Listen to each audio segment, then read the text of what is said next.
Coming up on today's show, Ohio State's athletic attendance has been struggling, and we ask the question, what's the best food spot on campus? All that and more next on Buckeye TV.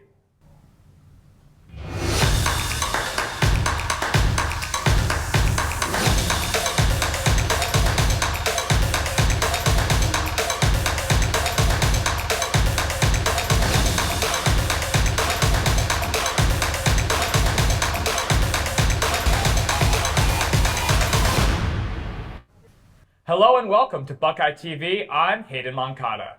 And I'm Camille Maisonbourg.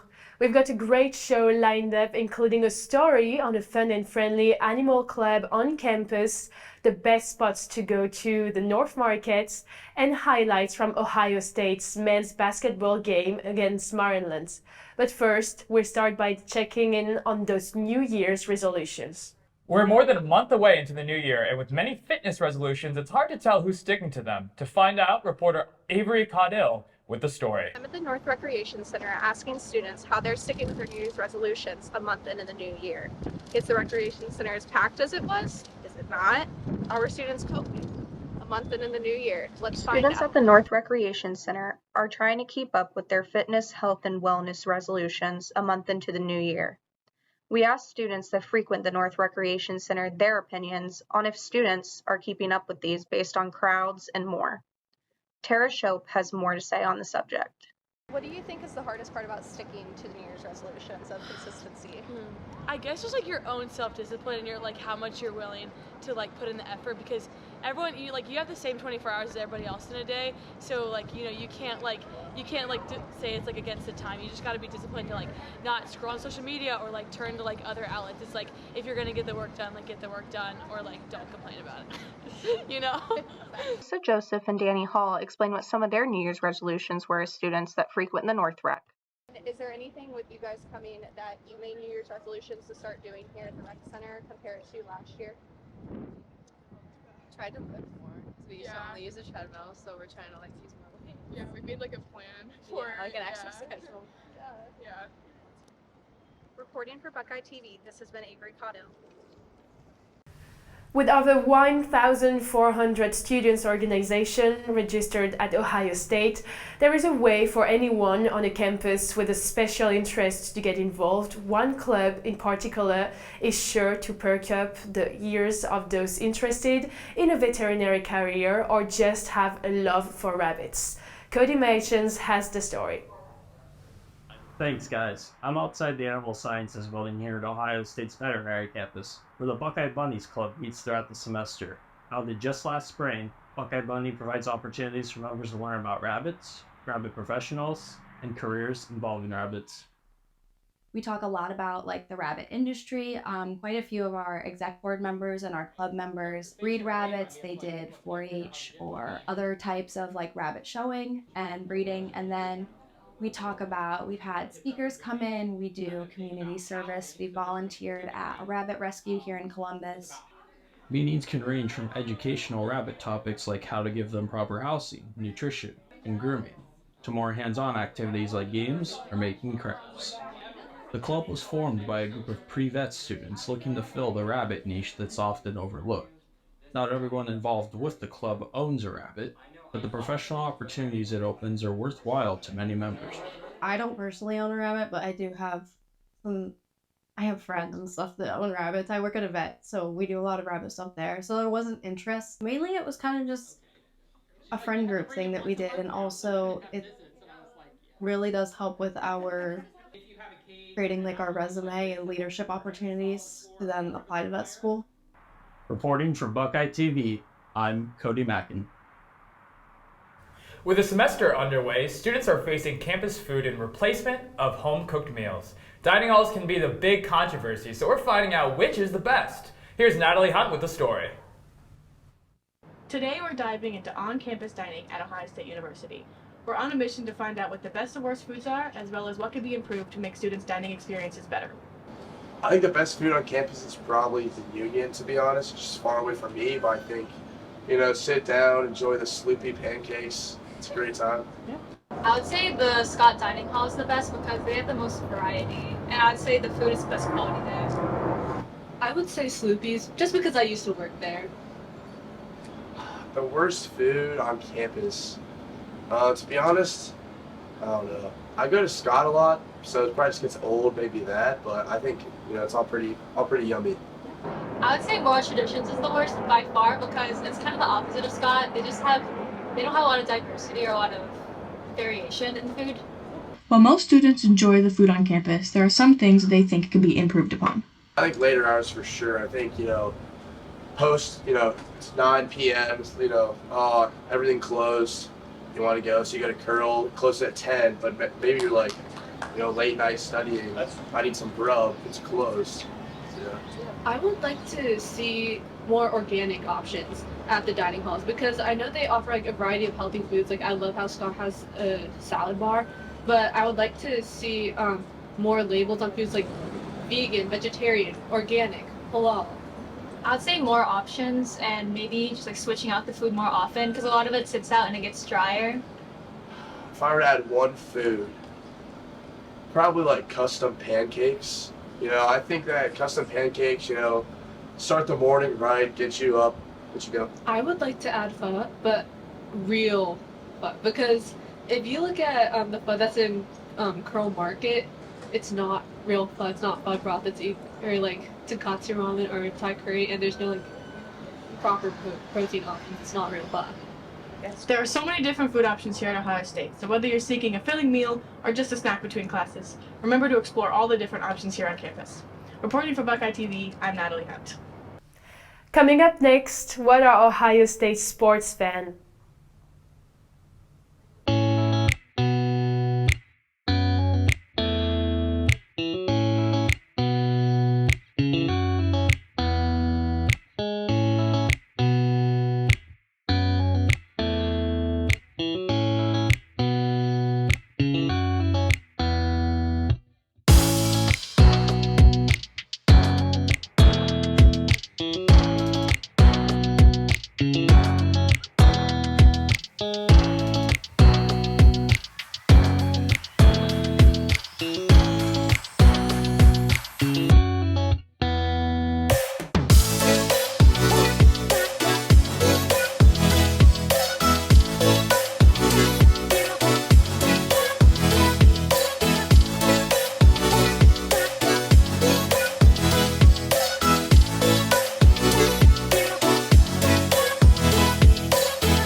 Want to discover Columbus and its flavors? What better way than a trip to North Market? Buckeye TV reporter Camille Mizambo has the story. Welcome to Columbus North Market. Located in downtown Columbus, this place offers a wide choice of products from all over the world. Established nearly 150 years ago, it has become a meeting place for Columbus residents to dine and discover new flavors. Let's discover this mythical Columbus landmark.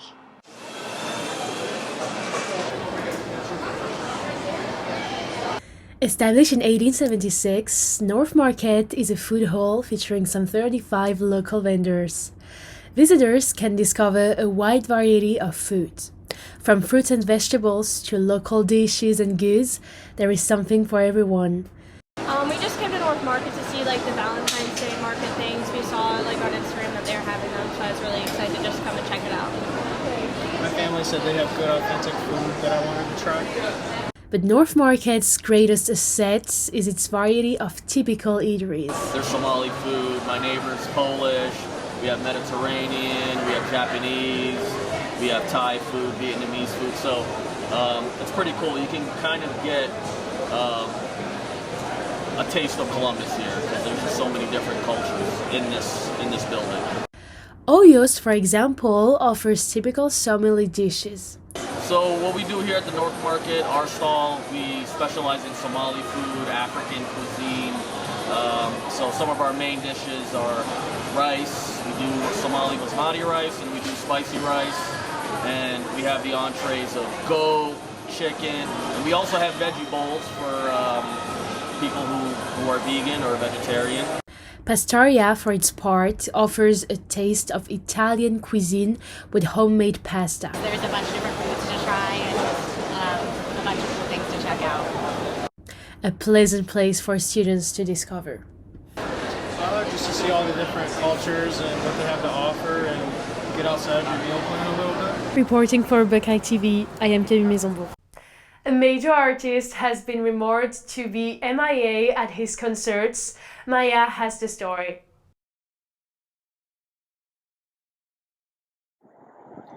On February 20th, Drake fans will be gathering at the Schottenstein Center to see him perform, hopefully, after his two formerly failed attempts to make it to Columbus. Today I got to speak to two of Drake's fans that have tickets for this upcoming concert in hopes to get their opinions on his missed dates. About him initially missing two of his previously scheduled times in the Columbus location. I feel like it was a letdown. Like both times, it just hurt the same. I don't know. But I always go by third time's a charm, so I'm excited. Are you hopeful he'll show up this time around, being his former reputation? I am very hopeful that he will show up. We're like 8 days away now, so I'm excited. That's great. Thanks for your input today. Thank you. Although there are many ticket holders that have kept their tickets, there are some that have relinquished them in order to get a refund due to their disappointment. Are you a fan of Drake and or J. Cole? I am. Okay. Are you aware that they will be here on February 20th to perform at the Schottenstein Center? I am aware. How was it? Are you someone with tickets? I am someone with tickets.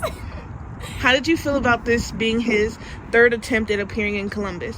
I think it's annoying and kind of stupid because first time you canceled it, okay, complications, whatever. Then you rescheduled it, and then you got everyone's hopes up again, and then they bought tickets, and then you canceled again just for you reschedule again. At that point, I wouldn't really want to go anymore, even though I am, but I'm not surprised that a majority of people are not going to go anymore. Thank you. Fans were deeply saddened by the first two cancellations, not only because of its inconvenience, but because there's now a new set list and the change in performance of 21 Savage to J. Cole.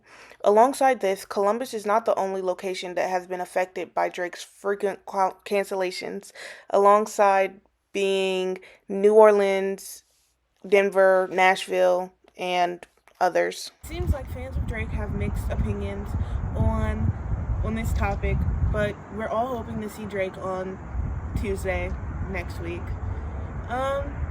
Reporting live from Buckeye TV. We're a month into the spring semester at Ohio State. Students are excited to be back to cheer on their fellow Buckeyes. However, the weather stands in their way. Here's Avi Schoenberg with the story. Recently, the weather has been extremely cold on campus. For the first couple weeks of the semester, the temperature wasn't hitting double digits and the field was in the negatives. Not only has the cold gotten the best of Columbus, but the rain has too, as it rained almost every day for the last couple weeks of January. This has drastically impacted the number of students attending athletic events.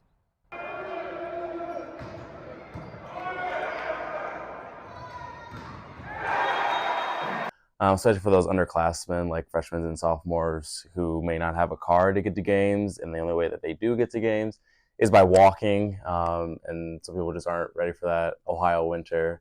There has been one solution that has worked so far to get more students to attend games despite the cold. This has been giveaways. I personally think that the giveaways really get students to go to the games because they not only see oh, we're giving out this. College students love getting free stuff, and if you're a college student, obviously you want to go. When the Buckeyes men's basketball team took on ranked Wisconsin a couple weeks ago, Ohio State Athletics gave away scarlet and gray overalls to the first 500 students. As a result, the line to get into the shot was almost down the street when the doors opened. As the weather starts to clear up in the next couple of weeks, we are expecting attendance to shoot up as it's supposed to hit as high as 60 degrees. Students will be back cheering on their fellow Buckeyes as we are moving towards the end of the winter sports season. Reporting for Buckeye TV, I'm Avi Schoenberg. The Ohio State's women's basketball team got a win over Nebraska last night. The Cornhuskers were expected to give the Buckeyes a good scare after defeating Iowa last weekend, but some strong performances from Cody McCowan and JC Sheldon carried the Scarlet and Gray to their 22nd win this season. Coming up next, we'll take a look at how some spend the Chinese New Year and give you all the latest updates with the men's basketball team.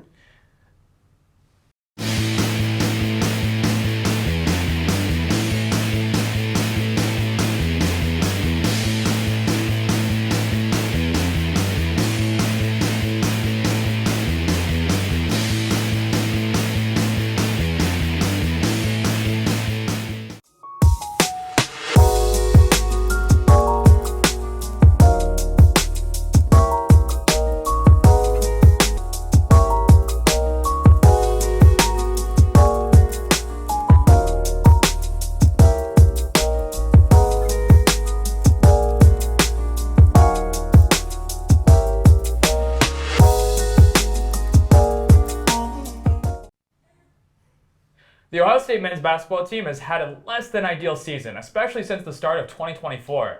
They had a home matchup Saturday to get back in the three-win column.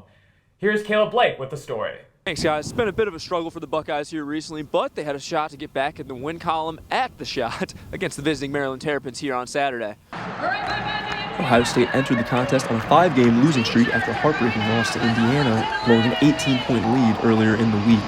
It was a great atmosphere, though, at the Schottenstein Center with a full student section in the Nut House.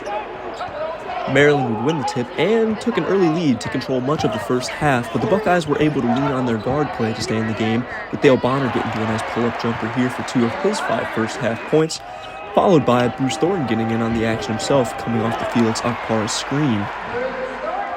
It wasn't the prettiest day for Ohio State from beyond the arc, but the Buckeyes were able to find their offensive groove by continuing to attack the rim as Roddy Gale Jr. drives here to find Felix Akpara for the nice tip-in on the alley-oop. The Terrapins were quite sharp in the first half, though, on both sides of the ball, increasing their lead to as much as 10 points, even including this nice steal from guard Jameer Young, who finished with a game-high 26 points. However, Ohio State was able to keep its cool, as you see the nice bucket right here from Devin Royal, continuing to attack the basket and found themselves up 33-32 at the halftime intermission. Knowing their team needed a win, the fans at the shot brought the energy in the second half.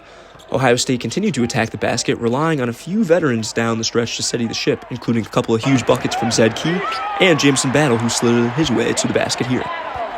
The Terrapins would not go down without a fight, though, forcing the Buckeyes into 2 overtimes. But Bruce Thornton finished with a game-high 24 points to help lead the Bucks, followed by this big-time stop from Zed Key on the other end, getting the block when the Buckeyes needed it up to, before Roddy Gale Jr. finished things off with an emphatic dunk right here to get the 79-75 win. Here's what head coach Chris Holtman had to say about the vicious windmill after the win.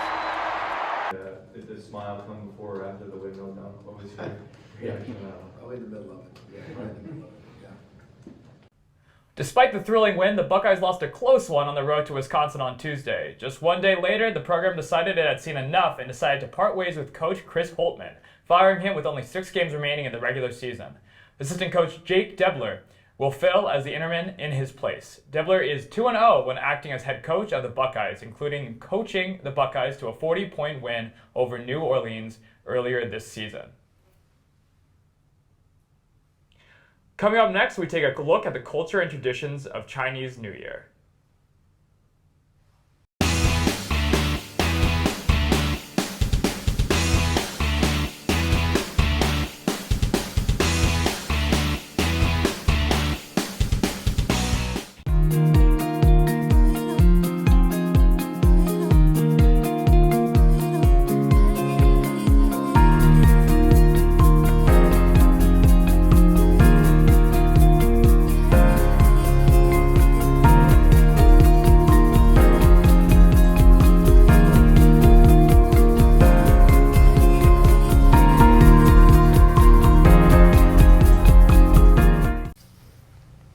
Every February marks a significant occasion for Chinese students and scholars society as they host the celebration of Chinese New Year. Taking us inside this cherished tradition, Buckeye TV reporter Leng Qingtang has the story. Here we are at the Hitchcock Building, where the Chinese Student and Scholar Society is about to unfold a spectacular celebration, the Chinese New Year. Want to feel the vibe and make some unforgettable memories? Right here at the CSSS Chinese New Year Gala. Could you share some detail with what is like Chinese New Year? So the Chinese New Year is the most important festival for the Chinese people, and it's when all family members get together, just like Christmas in the West. During this period of time, we'll paste food character and spring couplets on the door. As one of the US youth authorized student organizations, CSSS has hosted Chinese New Year Gala for over a decade. Now let's hear from its members sharing their thought about this long-standing tradition. Can you share some insight in planning the process of this Chinese New Year Gala? We desperately to perform a gala for all the Chinese students in OSU and maybe outside OSU, and we hope to give them a wonderful Spring Festival night experience. Could you share some insights or your thought of what kind of dance you're doing at the Chinese New Year Gala? I think it's inspired by the Tang Dynasty from China. So we do this because it's characterized by the Chinese style. Yeah, so we'll perform this kind of dance at a specific time to celebrate the Chinese New Year. Happy Chinese New Year and wishing you all the best. Reporting for Buckeye TV, this is Lin Xinjiang. And that's all the time we have today. Thanks for tuning in, and we'll see you next time on Buckeye TV. Go Bucks!